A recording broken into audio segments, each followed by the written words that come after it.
Donc, je m'appelle Hugo, je suis effectivement, comme tu l'as dit, Baya, le cofondateur de Pumpkin. Pumpkin, pour ceux qui ne connaissent pas, c'est une application de paiement remboursement entre particuliers qui a été lancée en septembre 2014.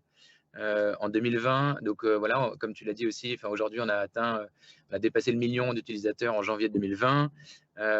Aujourd'hui, on est presque à 1 million 4 d'utilisateurs. Donc, on va dire, une super croissance sur notre métier initial qui est de faire la transaction entre particuliers. En 2020, on a lancé une néobanque, voilà, dans un secteur évidemment hyper concurrentiel parce qu'on n'était ni les premiers, on ne sera sans doute pas les derniers non plus. Mais ça, je vous en parlerai aussi un petit peu. Et sinon, bah voilà, j'ai 32 ans, j'ai 2 enfants, dont une qui vient de naître là, il y a 15 jours. Voilà, donc c'est un petit peu nouveau aussi. Et voilà, et Pumpkin, aujourd'hui, donc là, il y a 2 ans, quand j'ai fait quand j'étais venu parler au phare d'entrepreneuriat, on était une trentaine d'entreprises. Aujourd'hui, on est presque une centaine, on est 98 collaborateurs. Voilà, peut-être pour introduire aussi un petit peu cette conférence, je peux vous parler pourquoi est-ce que je viens vous parler aujourd'hui. Je pense que c'est important aussi de vous dire ce qui m'anime, moi, dans ce type de conférence. Et j'ai listé 3 raisons, j'en donnerai peut-être 4. La première, c'est déjà, je pense que c'est important de parler d'entrepreneuriat, surtout à des jeunes, surtout à des étudiants, de décomplexer un petit peu cet entrepreneuriat, de le rendre tout simplement accessible. D'ailleurs, enfin, à mon époque, hein, moi, c'est en partie en assistant à ce type de conférence, en rencontrant des entrepreneurs, que je me suis dit, bah ouais, c'est possible. Et ça, c'est important parce que derrière, bah, voilà, ça crée je sais pas si ça crée des vocations, mais c'est peut-être un tout petit plus qui peut aider à sauter le pas. Ensuite, ben, évidemment, le deuxième but pour moi dans cette conférence, c'est de donner des clés pour démarrer, de peut-être aussi démonter quelques idées reçues au passage. Ça, c'est un truc que j'aime bien faire. On a tous plein d'idées reçues, ce qu'on peut appeler aussi derrière des croyances limitantes, voilà, des choses qu'on imagine comme étant des barrières qui n'en sont pas forcément. Mon troisième but, c'est tout simplement de donner envie peut-être à des gens aussi qui ne pensent pas être entrepreneurs ou qui pensent que ce n'est pas pour eux, etc. Pour moi, c'est important. Et pourquoi est-ce que j'aimerais donner envie? Tout simplement parce que j'ai une conviction qui est qu'il faut plus d'entrepreneurs.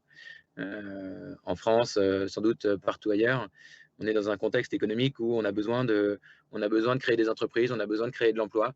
Il y a plein de choses à faire. Il y a plein de choses aussi. L'entrepreneuriat, qu'est-ce que ça veut dire? C'est créer des sociétés pour participer au tissu économique d'un pays. On dit aussi pour créer de la valeur. Et cette valeur, évidemment, c'est créer du chiffre d'affaires, du revenu, voilà, participer à la vie économique d'une localité, d'une ville, d'un pays, etc. Mais aussi, je pense qu'avec l'entrepreneuriat, on peut changer le monde, on peut changer des choses, en tout cas, si ce n'est pas le monde. On peut améliorer un certain nombre de choses en fonction des sujets auxquels on s'attache. Et donc, c'est pour ça que je pense qu'il faut qu'une partie il y a plein de choses qui ont besoin de changer, besoin d'évoluer positivement.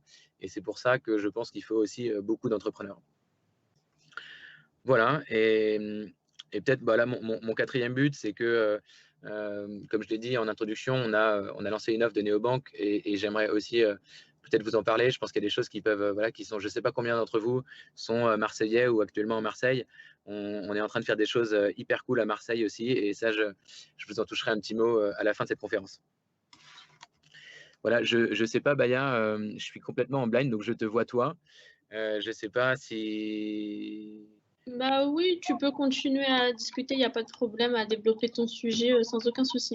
Ok, tu as une idée du nombre de personnes qui sont connectées pour peut-être me donner une petite… Pour l'instant, je n'y ai pas accès parce que comme je suis en direct avec toi, mais en tout cas, pas mal de personnes sont intéressées par le sujet, donc je ne doute pas du nombre de personnes qui regardent la conférence. Très bien, c'est juste pour niveler mon niveau de stress. Il n'y a pas de stress à avoir, c'est très détente, ne vous inquiétez pas. Ça marche, ça marche. Très bien, non, mais donc je rentre dans le vif du sujet. Peut-être pour démarrer, vous représenter un petit peu le démarrage. Je pense que c'est ça qui est important quand on cherche justement à décomplexer et rendre l'entrepreneuriat accessible. Donc, pour vous parler un peu de moi, j'ai passé mon bac en 2007 et ensuite j'ai fait des études de droit. Donc, j'étais à Assas à Paris, donc il y a une fac de droit.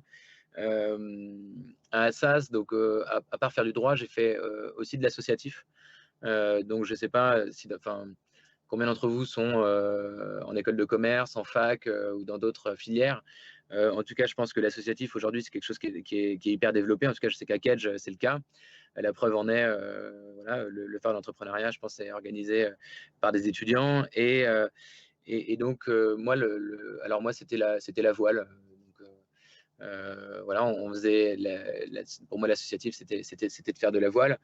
Mais ce qui a été important pour moi, c'était que, en fait, c'est des projets. L'associatif, c'est des projets, donc c'est des projets d'abord humains, c'est-à-dire qu'on rassemble un certain nombre de personnes. Pour nous, c'était peut-être 20 ou 30 personnes autour d'un projet fédérateur. Ensuite, quelque part, on s'organise pour pouvoir participer à un projet ou créer un projet.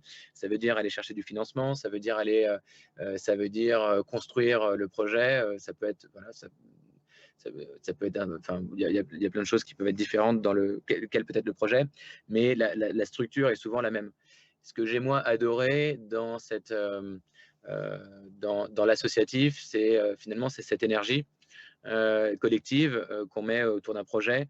C'est le fait de délivrer justement un projet, d'avoir tout au long des échecs, des succès, etc.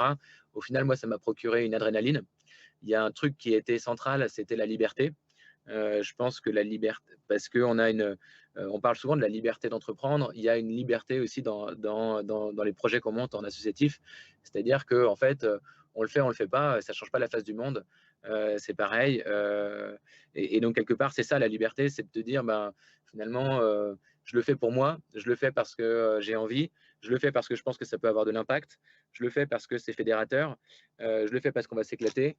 Et je le fais aussi à ma manière. Je le fais comme je le décide, comme on le décide en collectif. Et voilà. Et moi, ça m'a procuré une adrénaline immense. Et je pense, sans le savoir à cette époque-là, je pense que c'est ça derrière que j'ai sans doute recherché dans l'entrepreneuriat. Et j'ai utilisé j'ai utilisé le mot décomplexé tout à l'heure en parlant d'entrepreneuriat.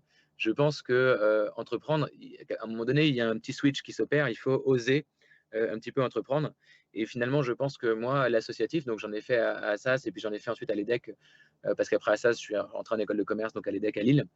J'ai refait de l'associatif. Quelque part, plus on en fait, euh, plus quelque part, déjà on coche une première case de dire, OK, au final, je sais gérer une équipe. Donc, d'ailleurs, moi, j'étais dans le bureau, j'étais président des associations. Et donc, enfin, pas de l'EDEC d'ailleurs. À Assas, j'étais président. À l'EDEC, j'étais simplement un membre parmi d'autres. Simplement, à l'intérieur du projet, j'ai créé un projet. Donc, il y a toujours ce côté un petit peu de leadership, d'adrénaline. Et je pense que quelque part, on se décomplexe. On se dit, bah ouais, en fait, finalement, monter un projet, on en est capable. J'en suis capable. Faire bosser fédérer des gens et les faire bosser autour d'un projet, j'en suis capable. Et hop, déjà, on est peut-être un petit peu décomplexé de cette première étape de l'entrepreneuriat. Ensuite, donc pour continuer sur mon parcours, donc j'étais à Assas, je suis parti 1 an en Erasmus à Prague, donc très cool, un Erasmus beaucoup autour de la bière et des sorties, etc. Donc c'est important, je pense, et franchement, en 2020, j'ai eu des pensées très émues pour les étudiants qui étaient un petit peu cloîtrés chez eux, privés de sortie, assignés à domicile. Et j'espère vraiment du fond du cœur que la situation va se débloquer pour tous les étudiants rapidement, parce que je pense que ça fait vraiment partie. Enfin, on dit les études, c'est un moment studieux, c'est quelque part, on est là pour apprendre un maximum de choses, on est là pour découvrir des choses qu'on ne connaît pas, mais cette partie échange, rencontre, sortie, en fait, c'est un moment donné, c'est un moment où on est hyper ouvert, on rencontre plein de gens, et surtout quand on part à l'international, on est confronté à des cultures qui sont différentes, et je le dis un petit peu en rigolant, en disant c'est de la bière, mais en réalité, je pense que c'est assez structurant dans un parcours. Voilà, cette capacité à rencontrer, échanger, découvrir, se remettre en question, voir que voir que par exemple, il n'y a pas que le droit à ça. Le droit à ça, c'est hyper élitiste, c'est très, il y a 1800 personnes qui rentrent en première année, il en reste plus que, il en reste plus qu'un tiers en deuxième année, etc. Donc il y a tout un mindset où les gens pensent que tout d'un coup il n'y a plus que ça, etc. Puis non, bah non, on découvre qu'il y a autre chose. Et ça, je pense que pour se construire en tant qu'entrepreneur, c'est aussi important. Donc voilà, c'est pour ça que je pense beaucoup aux étudiants et j'espère que vous arrivez néanmoins à trouver plein de moyens de sortir un petit peu euh, voilà, de chez vous, de vos chambres d'étudiants, etc. Et je pense aussi, et bravo au phare de l'entrepreneuriat, parce que voilà, c'est un moyen comme un autre de se sortir un petit peu de son quotidien enfermé ou semi-enfermé. Après l'Erasmus, donc j'ai passé les concours passerelles pour passer en école de commerce et j'ai atterri à l'EDEC à Lille. Et là, bah, quelque part, moi, c'était cool. Je trouvais que, je pense que être dans une école une business school, c'était peut-être plus adapté à mon tempérament. Tout d'un coup, on commence à prendre des matières. Voilà, on parle de marketing, on parle de finance, on parle de quoi on parle, j'en sais rien. On parle peut-être un petit peu d'entrepreneuriat, non, qu'est-ce qu'on fait en école de commerce? Je sais même plus. Mais en tout cas, les matières sont différentes et ça me convenait beaucoup plus. Et d'ailleurs, il y a deux trucs qui se sont passés ensuite à l'EDEC, et puis je vais passer rapidement là-dessus. En fin de première année de master, avec 4 personnes, enfin on était un petit groupe de 4 personnes, on s'est dit tiens, on va monter une boîte. Voilà, on était déjà un petit peu dans cette tendance-là, et l'idée qu'on avait eue, c'était monter une marque de chaussettes. Alors, pourquoi? Je ne sais pas. Je pense que les chaussettes, c'est pas tellement ce qui manquait dans le paysage. On n'était pas les premiers à avoir l'idée de faire des chaussettes. Mais on s'était dit qu'on pouvait faire des chaussettes différemment. Et d'ailleurs, on avait eu, je pense qu'une des premières idées qu'on avait eues, c'était l'idée d'un nom. On voulait concevoir une marque qui s'appelait Sockit, un peu les chaussettes du rebelle, et on trouvait ça génial. Et en tout cas, suffisamment génial pour nous motiver à bosser sur cette idée à 4. Et ça nous a animé, on va dire, une partie de notre année de master. Voilà, je ne développerai pas beaucoup plus, mais ce qui est intéressant, c'est de voir comment ça s'est terminé. Grosso modo, à partir du mois de juin 2000, donc là, je ne sais plus, c'était en 2012, on a commencé, ben voilà, on avait une année de césure à faire. Donc, je sais pas, certains d'entre vous ont eu l'occasion de faire des années de césure. C'est top, c'est une année de stage entre les 2 années de master. Et en fait, petit à petit, on est rentré dans nos stages, on s'est envoyé moins de mails sur le projet Sockit. Et puis, en fait, quelque part, on l'a un peu mis de côté, oublié, rangé complètement. Donc, ce truc-là n'a pas perduré. Mais pareil, pour moi, l'entrepreneuriat, c'est des petites graines que vous allez semer tout au long de votre parcours. Donc, comme je l'ai dit, peut-être associatif, peut-être des petites conférences comme celle-ci, peut-être à un moment donné des tentatives. Tiens, on essaye ça, et puis ça marche pas forcément. C'est pas forcément que c'est un échec, c'est que, on peut le voir comme de plein de manières. En tout cas, ça s'arrête. Donc oui, c'est une forme d'échec, mais quelque part, c'est déjà une petite case que vous cochez en plus sur ah ouais. Alors, en fait, ça ressemble à ça. C'est de l'exploration, en fait. C'est de l'exploration, c'est autant de petites graines que vous plantez. Et d'ailleurs, moi, peut-être qu'il y a un truc que je garde de Sockit, c'est un associé, puisque dans ces 4, il y avait un gars qui s'appelle Constantin Wolfram et qui est la personne avec qui j'ai monté Pumpkin 1 an et demi plus tard. Voilà, et ensuite, pour continuer sur les decks, donc j'ai fait un stage de césure. J'ai bossé chez Dailymotion, donc je ne sais pas si Dailymotion, ça parle encore aux étudiants d'aujourd'hui. À l'époque, c'est le French YouTube. C'est une boîte qui compte 130 personnes réparties entre la France et les États-Unis et New York, qui fait 45 millions d'euros de chiffre d'affaires. Donc, c'est quand même une super réussite française. Je ne sais plus combien de vidéos vues ils ont. Donc, c'est 10 ou 20 fois plus petit que YouTube, mais c'est pas rien non plus. Et c'est le 2e mondial. Donc, pour moi, c'était à la fois une boîte qui ressemblait à une start-up à l'époque, et voilà, et à la fois une boîte ça avait l'air super cool d'aller bosser là-bas, donc ça m'a bien tenté. J'ai travaillé 6 mois à Paris, j'avais un job de commercial, je vendais ce qu'on appelle des inventaires publicitaires, donc les petites pubs que vous avez avant les vidéos, ça s'appelle du pré-roll, et donc je vendais ça dans une équipe qui s'appelait Reste du Monde, où en fait, quelque part, voilà, on avait un certain nombre d'inventaires, et c'est l'offre et la demande, on vendait de la pub. Et ensuite, je suis parti à San Francisco. Ils ont ouvert à ce moment-là un bureau à San Francisco, donc c'était une super opportunité. J'ai réussi à me mettre dans les valises de ce bureau. J'ai atterri à San Francisco donc en janvier 2013. Et là, j'ai découvert le paiement mobile. Un copain qui me dit, tiens, je lui avais avancé son déjeuner. Il me dit, ah bah, en gros, il me devait, je sais pas, 10 ou 11 dollars. Il me dit, bah, je vais te les rendre sur l'application Venmo. J'étais là, non, non merci, je préfère le cash, c'est plus safe. Et 3 minutes plus tard, j'avais Venmo sur mon téléphone, 11 dollars dessus. Et en fait, c'était hyper, je pense, enfin voilà, c'est un truc que, en fait, sur le coup, j'ai trouvé ça hyper cool. Ensuite, pendant toute la durée de mon stage, ce qui a duré 6 mois, j'ai continué à l'utiliser. Et en septembre 2013, je retourne à l'EDEC finir mon master. Et là, j'ai fait un master. Il y avait ça à l'EDEC, mais il y a ça dans beaucoup d'écoles, entre guillemets, avec une spécialité entrepreneuriat. Et donc là, il faut bosser sur un projet. Et à ce moment-là, je me dis, tiens, bah, je vais bosser sur une application de paiement entre particuliers, puisque c'était un truc quelque part que je n'avais pas retrouvé en France à cette époque.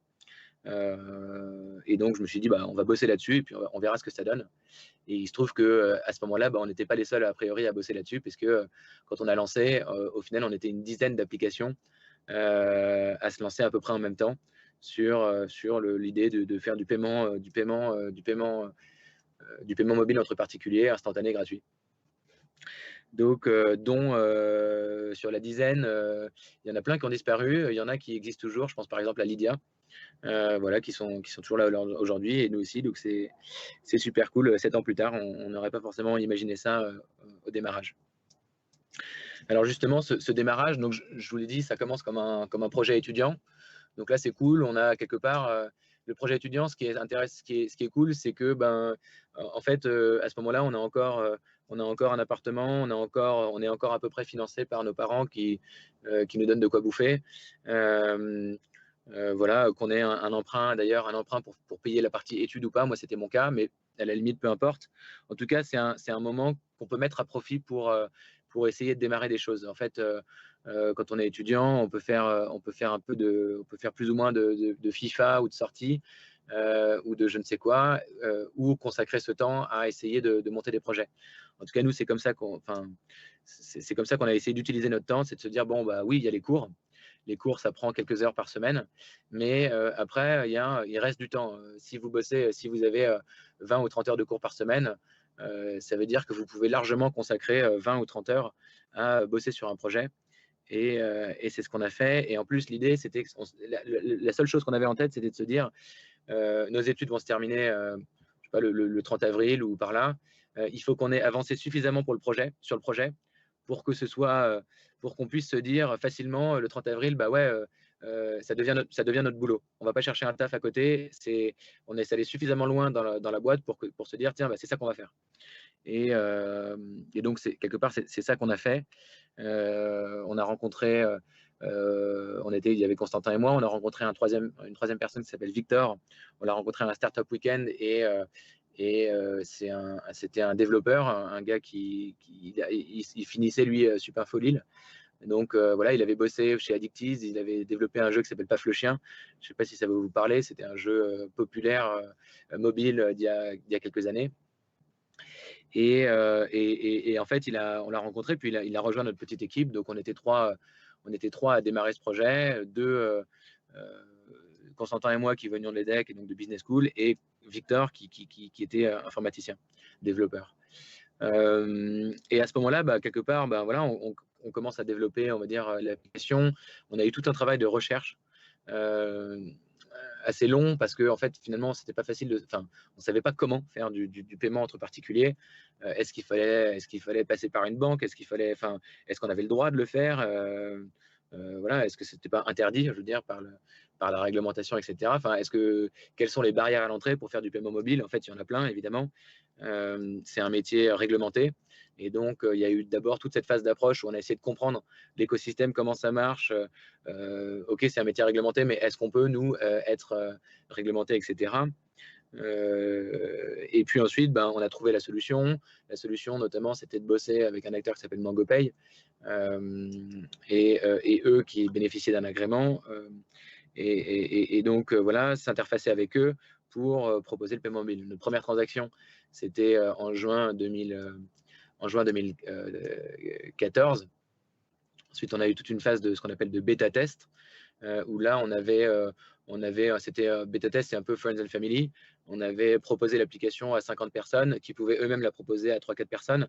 Et donc, on avait monté, on avait 200 bêta-testeurs au moment de l'été 2014, avec l'objectif de lancer l'application en septembre 2014. Donc, quelque part, pour se caler sur la rentrée étudiante.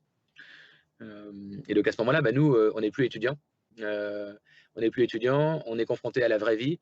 Ça veut dire que voilà, il faut quelque part, nos copains qui étaient plus étudiants non plus, ils avaient trouvé du boulot, donc ils gagnaient de l'argent, donc ils pouvaient se payer un appart, voilà, vivre leur vie. Et nous, on avait déjà fait des études assez longues, moi en particulier parce que j'avais redoublé une fois au lycée, une fois à la fac. Donc je commençais à être un peu vieux, entre guillemets, pour continuer à être financé par mes parents. Et donc il fallait qu'on gagne de l'argent pour vivre. Et donc quelque part, là, c'est un point important parce que quand vous montez une boîte, on pense toujours comment la boîte va gagner de l'argent, mais il faut aussi qu'on sache comment nous, si la boîte ne gagne pas de l'argent tout de suite, comment nous on va se financer, comment est-ce qu'on va vivre, comment est-ce qu'on va bouffer et se loger en attendant que la boîte gagne suffisamment d'argent pour nous payer un salaire. Alors en France, il y a un truc qui marche super bien, c'est le chômage. Quand vous avez bossé quelques années, vous avez le droit théoriquement au chômage. Il y a certaines conditions, mais souvent, si vous vous démerdez bien, vous avez le droit au chômage. Le chômage, ça va vous financer pas l'intégralité de votre salaire, mais une bonne partie de votre salaire pendant environ 2 ans. Et 2 ans, c'est en général largement suffisant justement pour que votre boîte ait développé et trouvé du financement pour ensuite que votre boîte puisse vous payer un salaire. Nous, ce n'était pas le cas parce que nous, en tant qu'étudiants, on n'avait pas le droit au chômage. On n'avait pas suffisamment bossé, on n'avait pas suffisamment cotisé pour avoir le droit au chômage.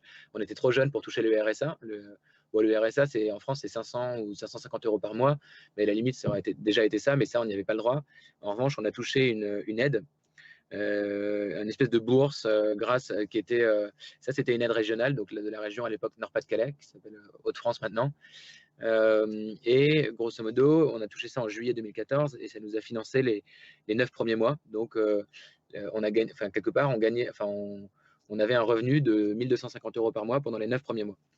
Et du coup, voilà, ça c'était génial parce qu'on savait que du coup, sur les 9 premiers mois, donc entre janvier et avril, entre janvier 2014 et entre juillet 2014 et avril 2015, on savait qu'on avait un revenu, qu'on était payé, qu'on pouvait bouffer et se loger.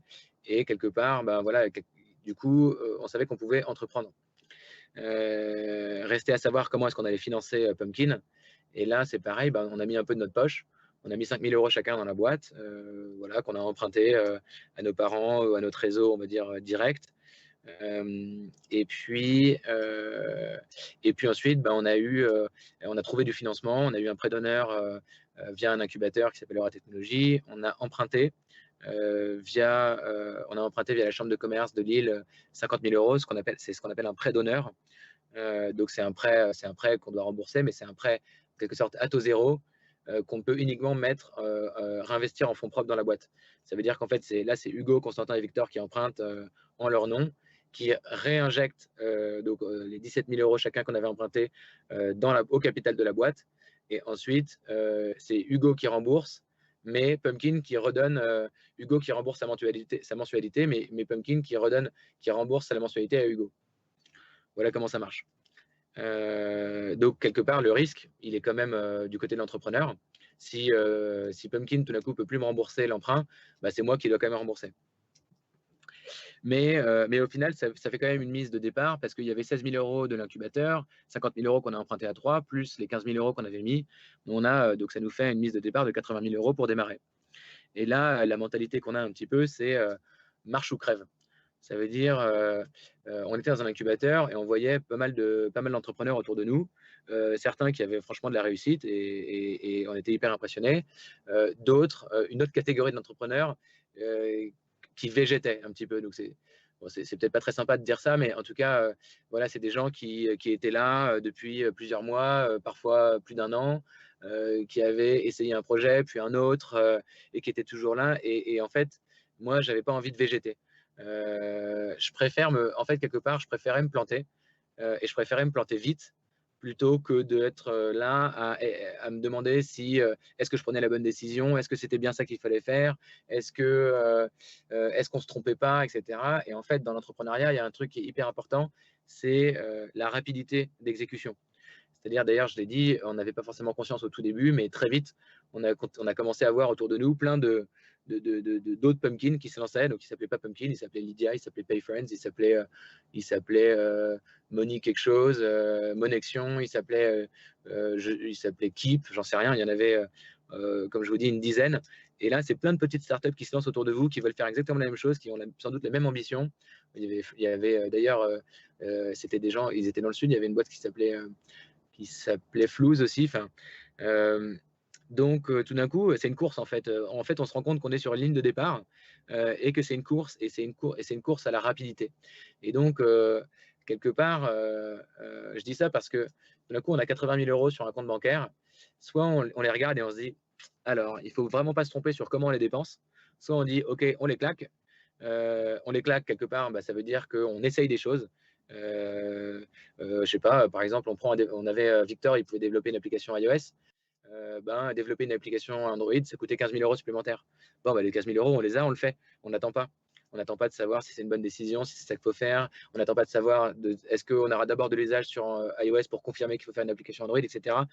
On ne se pose pas de questions, enfin, on s'en pose, mais on répond vite et on fait des choses. Et c'est ça, je pense, qui nous a aidé à démarrer par rapport à d'autres entrepreneurs qui se posaient plus de questions ou en tout cas qui prenaient moins de décisions. Nous, c'était on y va. Si dans 6 mois, on n'a plus de thunes et que la boîte est morte, bon, tant pis.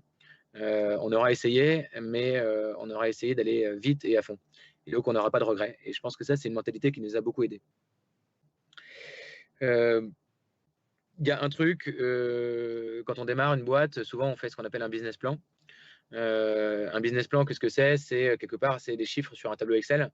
Et dans ces chiffres, on dit, voilà, comment est-ce que, on donne des hypothèses. Et donc, nous, dans notre business plan, on avait des hypothèses de croissance. On disait, je sais pas, le premier mois, on va avoir X utilisateurs, le deuxième mois, on va avoir X utilisateurs en plus, etc.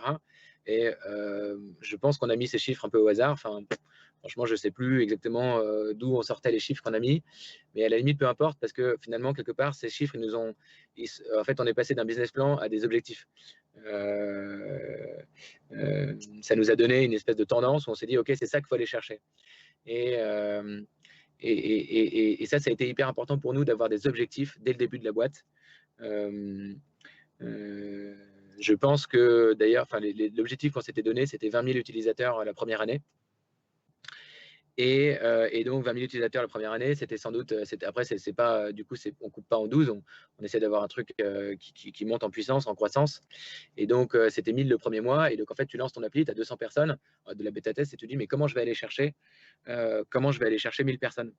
Et donc au début ça a été, je sais pas, on a essayé de faire un peu de presse.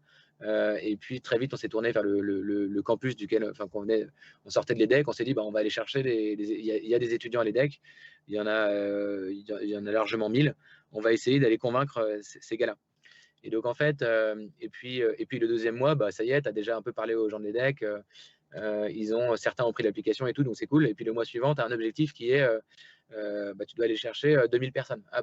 Comment on va faire, etc. Et en fait, quelque part, les 5 années qui ont suivi, ça a été de se dire tous les mois, comment est-ce qu'on peut atteindre les objectifs qu'on s'est fixés. Et les objectifs, c'est toujours en croissance. Comment est-ce qu'on peut aller chercher plus d'utilisateurs. Et en fait, d'ailleurs, il y a un truc qui est marrant parce que quand on a lancé l'application en septembre 2014, on a des copains qui nous ont dit, du coup, c'est bon, Constantin et toi, vous n'avez plus rien à faire, l'application, elle est sur le store. En fait, eux pensaient presque naïvement que voilà, une fois que ton application elle est sur le store, ça marche ou ça marche pas, ça prend ou ça prend pas, mais tu n'as plus rien à faire toi. Alors, la réalité est très différente, c'est que ton application elle est sur le store, il y a des centaines de millions d'applications qui sont sur les stores, donc les gens ils la connaissent pas. Apple ne va pas forcément en avant parce qu'ils s'en foutent. Et donc en fait, si toi tu fais pas l'effort d'aller en parler à des gens, il n'y a aucune chance que les gens la connaissent et donc la téléchargent et donc l'utilisent et voilà. Donc en fait, il faut bien la distribuer, cette application. Et on avait peu de moyens, on avait 80 000 euros, mais 80 000 euros, c'est pas beaucoup d'argent en fait. Je sais pas, pour vous donner une idée, Boursorama, le budget, par exemple, le budget communication de Boursorama en 2000, à cette époque-là, c'est 25 millions d'euros. Donc après, Boursorama, forcément, une fois par an ou 2 fois par an, vous allez le voir derrière un bus, sur un abribus, un peu à la télé, etc. Et donc, ça fait qu'il y a des gens et plus, ils donnent 80 euros à tous les gens qui ouvrent un compte, etc. Donc, effectivement, quand on a 25 millions d'euros, on peut faire parler de soi. Mais quand on a 80 000 euros, on n'a pas du tout les moyens de faire tout ça. Et donc, il faut trouver des manières un peu smart de se faire connaître. Et donc, nous, ce qu'on a fait, c'est que pendant 5 ans, on a développé, on va dire, tout un réseau de partenariats avec les associations dans les campus étudiants. Donc, ça a commencé de manière un petit peu, presque un peu au hasard des rencontres.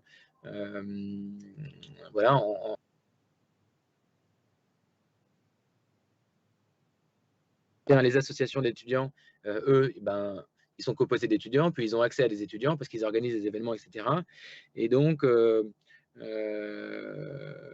d'abord, on a fait un système de code promo. On a dit, tiens, parlez de nous aux étudiants auxquels vous avez accès, et puis on va vous financer un peu votre projet via des codes promo. Et puis ensuite, on a créé un outil qui s'appelle Pumpkin Business, qui en fait, on a répondu à un besoin des étudiants. Les étudiants, en fait, les associations étudiants, elles vivent sur des cotisations. Voilà, tiens, si tu veux adhérer au BDE, il faut payer 50 ou 100 ou 200 euros. Si tu veux adhérer et si tu veux venir à telle soirée ou participer à tel projet, je ne sais pas, sportif, culturel, etc., il faut payer 10 euros, 15 euros, 20 euros. Et donc, nous, on a créé une plateforme de billetterie justement pour que les associations puissent encaisser ces participations, ces cotisations. Et en fait, derrière, on a fait un lien entre l'application Pumpkin, le paiement entre particuliers, et le paiement de billetterie, ce qui fait que on s'est créé un espèce de modèle de distribution où on a des clients qui sont des associations étudiantes qui finalement distribuent l'application Pumpkin entre particuliers via les cotisations et via tout ce système de paiement qui existe à l'intérieur des campus. Aujourd'hui, on est partenaire avec 1600 associations réparties sur à peu près 500 campus. Et c'est grâce à ça c'est responsable à 30% de notre acquisition. Donc, et le reste, c'est du bouche à oreille. Les 70% restants, c'est du bouche à oreille. Voilà, ce qui fait que je disais que tout à l'heure, on était monté à 1 300 000 utilisateurs. En fait, ce qui a été génial dans nos développements, c'est que on a fait tout ça en dépensant très peu d'argent. Finalement, notre point de départ, c'était on n'a pas d'argent, donc on peut pas. Donc, comme on n'a pas d'argent, on ne peut pas en dépenser. Et finalement, ce que ça a créé chez nous, c'est une capacité à développer, à aller chercher beaucoup d'utilisateurs en continuant à dépenser peu d'argent, puisque le modèle de distribution qu'on a créé, il est finalement peu coûteux. Et ça nous a donné, on va dire, ça nous a mis en valeur, parce que derrière, ensuite, on a parlé à des investisseurs, on leur a dit, en fait, nous, ce qu'on sait faire, c'est aller chercher beaucoup d'utilisateurs sur un usage de paiement entre particuliers sans dépenser beaucoup d'argent. Et donc, ils nous ont financé pour qu'on fasse ça, pour qu'on industrialise ça, pour qu'on aille chercher encore plus d'utilisateurs, mais toujours en continuant à dépenser, entre guillemets, peu d'argent. Alors, c'est relatif, peu d'argent. On a levé des fonds, on a levé 600 000 euros en 2015, on a levé 2 millions d'euros en 2016. En 2017, on a été racheté par le Crédit Mutuel Arkea, puis eux, ils ont continué à financer.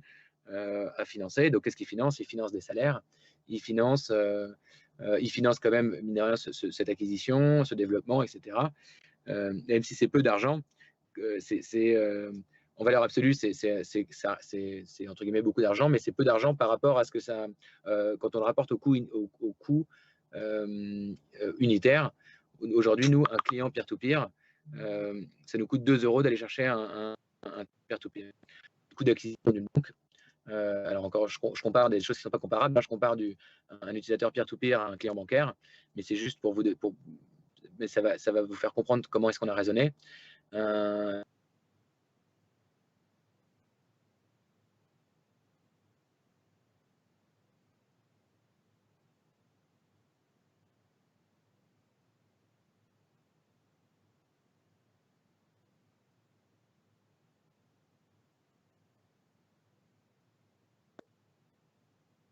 ah, Est-ce que vous m'entendez? ouais, je Oui. suis toujours là. Vous m'entendez encore? Oui, je vous entends, c'est bon. Vous pouvez continuer. Ok, je sais pas, ça a coupé longtemps? Non, ça a coupé juste 30 secondes. Ok, donc ce que je disais, c'est qu'en gros, ce qu'il faut comprendre, c'est qu'une banque va dépenser entre 150 et 400 euros pour aller chercher un client. Et nous, on dépensait 2 euros.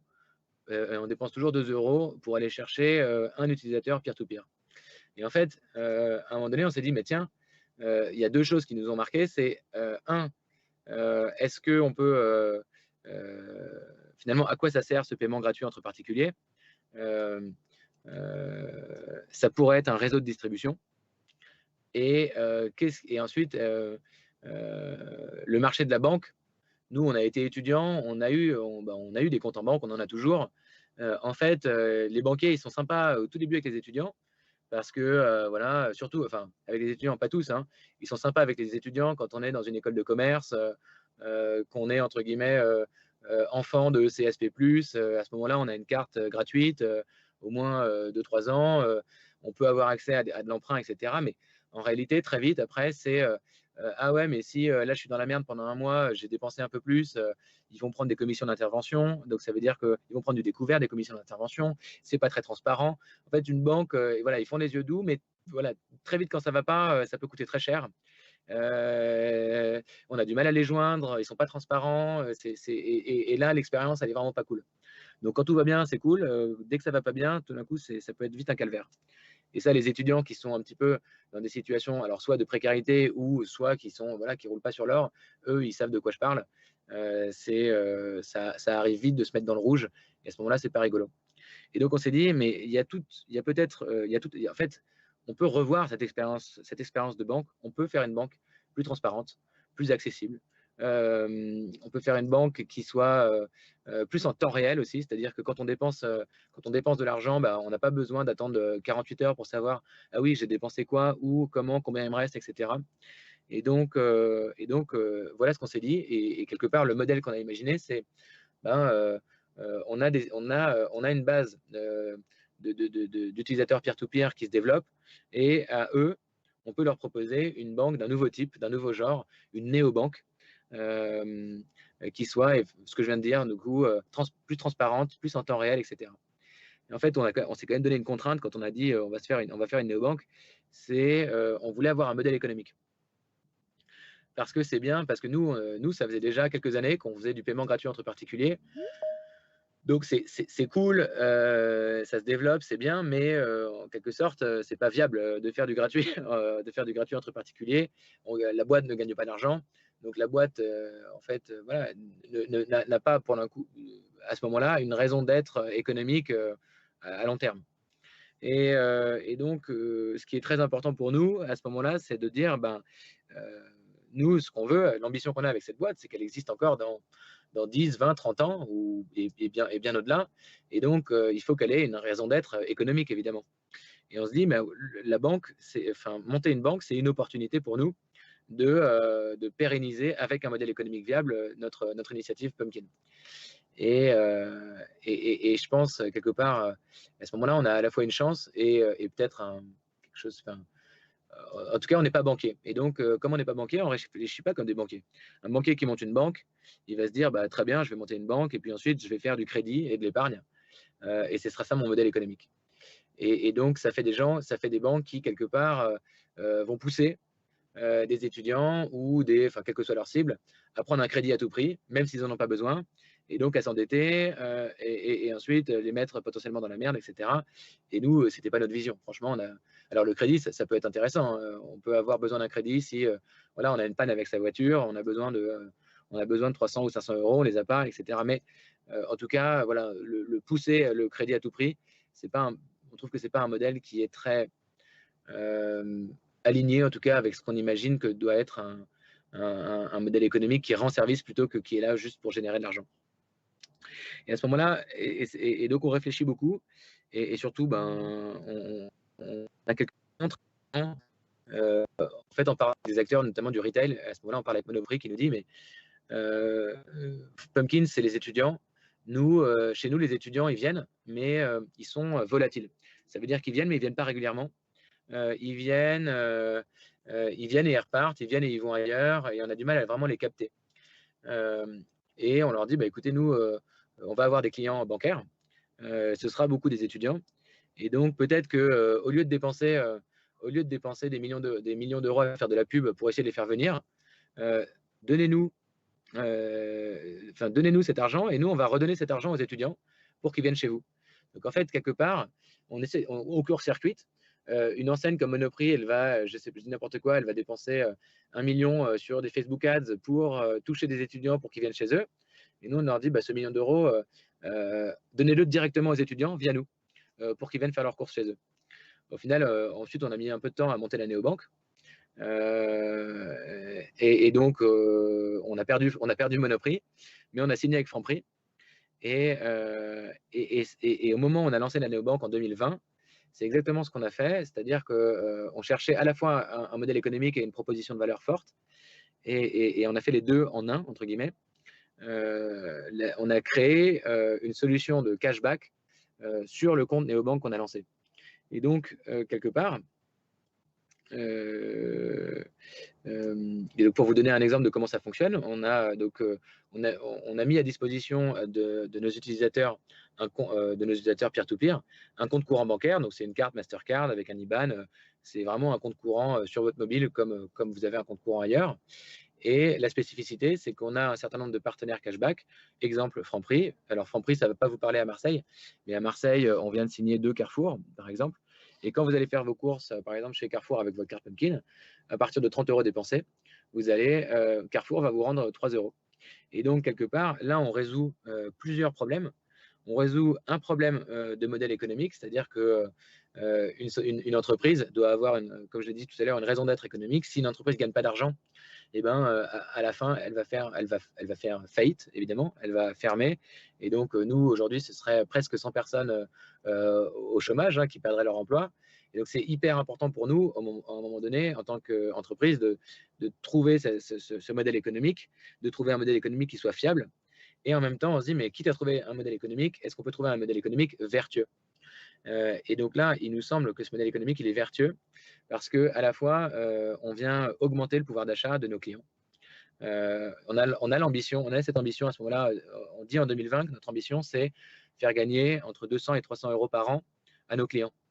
Donc, voilà, c'est pas ça qui va changer vraiment la face du monde, mais pour des étudiants en situation précaire, et d'ailleurs, même si on n'est pas en situation précaire, 200 à 300 € ben, par an, voilà, c'est un petit plus. Et c'est un petit plus qui se gagne sans changer ses habitudes. On continue à aller faire ses courses peut-être chez Carrefour. Là, à Marseille, par exemple, on a signé 3 Burger King. On essaye de signer des partenaires, des enseignes qui sont des enseignes dans lesquelles vous allez faire de toute manière vos courses, des partenaires qui sont voilà, les partenaires que vous utilisez déjà. Et en quelque sorte, ben, la seule différence, c'est qu'en payant chez eux avec une carte Pumpkin, vous allez, entre guillemets, gagner du cashback au fur et à mesure. Et en fait, ce qui est hyper intéressant, c'est que donc c'est un modèle qui est vertueux pour nos clients, et c'est un modèle qui est vertueux aussi pour les enseignes, les commerçants qu'on signe. En fait, ce qui est intéressant de comprendre, c'est pourquoi est-ce que Carrefour, Franprix, Burger King sont prêts à nous donner, entre guillemets, à nous confier cet argent pour qu'on le redonne à nos clients finaux. C'est parce qu'en fait, eux, grâce à nous, ils vont vous capter, donc capter une cible qui est volatile chez eux. Donc en fait, ils sont obligés de dépenser beaucoup d'argent pour essayer de retenir des clients jeunes, des clients étudiants jeunes, etc. Et donc, plutôt que de mettre cet argent dans de la publicité, dans des Facebook Ads, dans de l'AdWords, etc., et ben, nous, on essaie de les convaincre et de leur montrer que c'est finalement moins cher et plus vertueux de le mettre chez nous. Et on aide aussi des petits commerçants Ce modèle-là, ça marche avec, des grosses enseignes. Ça marche aussi avec des tout petits commerçants, le kebab du coin, le petit salad bar indépendant, etc. On les aide à quelque part digitaliser leur offre de fidélité. Là où quand ils mettent un petit tampon sur une carte en carton, voilà, où ils le donnent, et en fait, sauf que là, en fait, ces programmes de fidélité, ils sont peu efficaces parce que les personnes, en fait, souvent, elles prennent la petite carte et puis ensuite elles l'ont oubliée chez elles, c'est dans un autre portefeuille, c'est dans leur autre manteau, donc en fait, ils l'ont plus, donc ils reviennent pas, etc. Là, on a réussi à prouver en quelques mois à ces petits commerçants que grâce à ce programme de fidélité cashback, en fait, ils augmentaient leur chiffre d'affaires. Je suis désolée, Hugo, on est un peu pris par le temps. Est-ce que vous auriez un dernier mot à dire à tous ceux qui ont vu la conférence et un petit conseil à donner à ceux qui veulent lancer leur projet prochainement? Ouais, en fait, mon message, il est le suivant, c'est-à-dire que là, j'ai essayé de. En fait, finalement, on n'avait pas tout à fait une heure, parce qu'on a démarré en retard, et donc j'ai essayé d'abréger un certain nombre de choses. Mais ce que je veux dire, c'est que je voulais à la fois montrer et parler un peu du démarrage, pour vous dire que c'est des étapes, qu'il faut semer des petites graines, aller à la rencontre de personnes, un peu se jeter à l'eau, parler de son projet, etc. Et quelque part, j'ai voulu aussi montrer que ensuite, le projet, il se construit. Ça prend du temps. Finalement, j'ai fait un peu, je suis passé un peu du début à la fin, donc j'ai fait un peu une ellipse de 5-6 ans. Parce que ce que je voulais vous montrer aussi, c'est que votre projet, ensuite, il va évoluer. Jamais j'aurais imaginé que au bout de 6 ou 7 ans, quand j'ai démarré Pumpkin avec le paiement entre particuliers, jamais j'aurais imaginé qu'on allait en fait construire après une banque avec un système de cashback, etc., que ça allait être ça notre modèle économique. Mais c'est pas grave. C'est pas grave, entre guillemets, en fait, il faut se laisser la liberté de comprendre que votre projet, il va évoluer. Ce qui compte à votre stade, c'est vraiment de démarrer. C'est les premiers pas. Et même si, et en fait, n'attendez pas de trouver l'idée géniale, n'attendez pas de trouver le projet parfait. Démarrez avec le premier projet qui vous tombe sous la main, avec les premières personnes qui vous tombent sous la main, et laissez-vous porter. Bah, je vous remercie en tout cas pour ces belles paroles. On espère que ça va pousser certaines personnes à se lancer dans le projet. Et donc, je vous remercie encore on s'excuse pour les problèmes techniques et on espère vous retrouver prochainement, peut-être sur le prochain foire, qui sait. En tout cas, c'est toujours un plaisir. Voilà. Et puis, n'hésitez pas aussi à me contacter. Moi, j'essaie de donner de mon temps un petit peu, au moins 1 heure par semaine. Donc voilà, 4-5 heures par mois, pour aider des jeunes entrepreneurs. Voilà, donc n'hésitez pas à me contacter. Éventuellement, tu peux partager mon email, Baya, en Oui, commentaire. bien sûr, bien évidemment, tous vos coordonnées seront présentes sur la plateforme, donc n'hésitez pas à aller les checker et ensuite à vous abonner au compte de Pumpkin. Voilà, voilà. Merci beaucoup à vous. Et bon courage pour cette période qui est pas facile. Et continuez à aller vous promener sur la plateforme pour voir les autres stands et les autres exposants. Salut à tous.